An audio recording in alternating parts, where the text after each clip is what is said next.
السلام عليكم ورحمة الله وبركاته. اللهم صل على سيدنا محمد وآل سيدنا محمد. كل عام وانتم بألف خير. اليوم جبت لكم طريقة كعك الأساور، كعك العيد الفلسطيني بكل تكات وكل أسرار. إن شاء الله تعجبكم الطريقة. طلع ما شاء الله حلو ودايب زي ما انتم شايفين كيف حتى يعني به.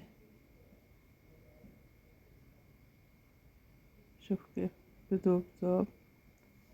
ياريت لو أول مرة تشوفوا القناة تشتركوا فيها وتعملوا لايك للفيديو. يلا مع بعض نشوف المقادير. 2 كيلو دقيق عملت أنا مع كيلو سميد ناعم، سميد ناعم. حطيت معهم معلقة خميرة،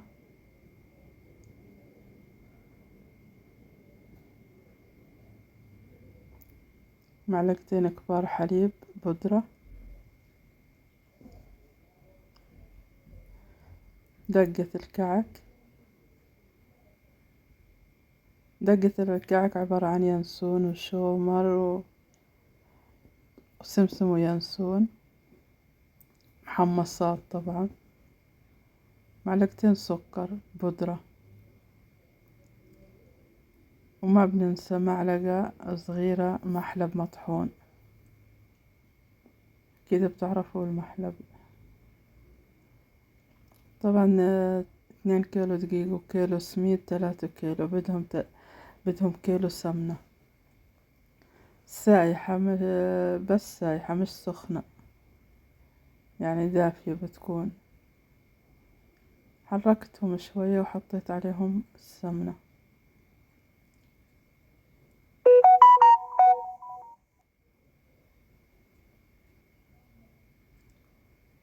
بعد حطيت السمنة بسيته، سبته ارتاح ساعتين بس. شوفوا بعد مرتاح مع السمن. لقيت هذه غليت ينسون وصفيته في علبة السمنة، يعني بس مية ينسون هذه. ياريت لو عجبتكم الوصفة ما تنسوا تعملوا لايك للفيديو. جزاكم الله كل خير. طبعا لميت العجين ما عملت لها عرق ولا شي. تسيبها ترتاح شوية مش كتير، ساعة.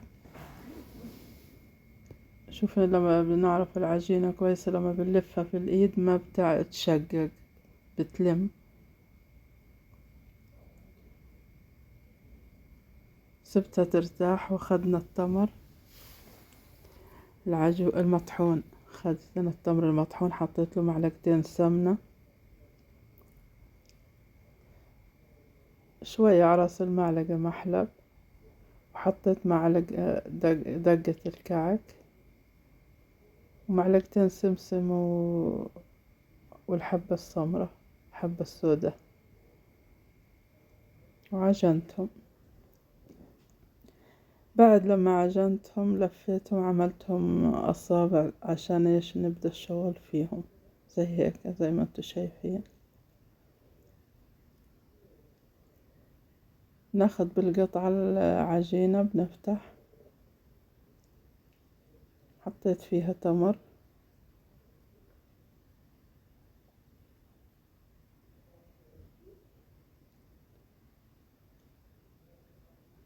سكرتها شوية شوية، بعدين برمتها برمتين على طول، يعني العجين مريح.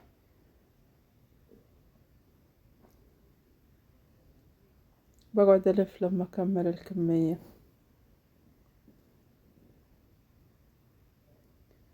شوفوا ما شاء الله كله زي بعضه، يعني العجينة مريحة ومساعدة، ما أخذت معنا وقت.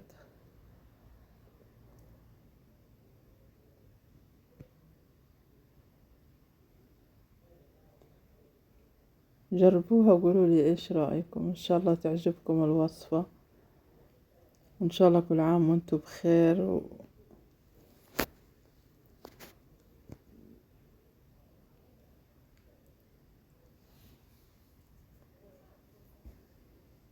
3 كيلو ما شاء الله، عملوا كمية كبيرة طبعا بالمرة. نعطي الأحباب والأصحاب والأولاد.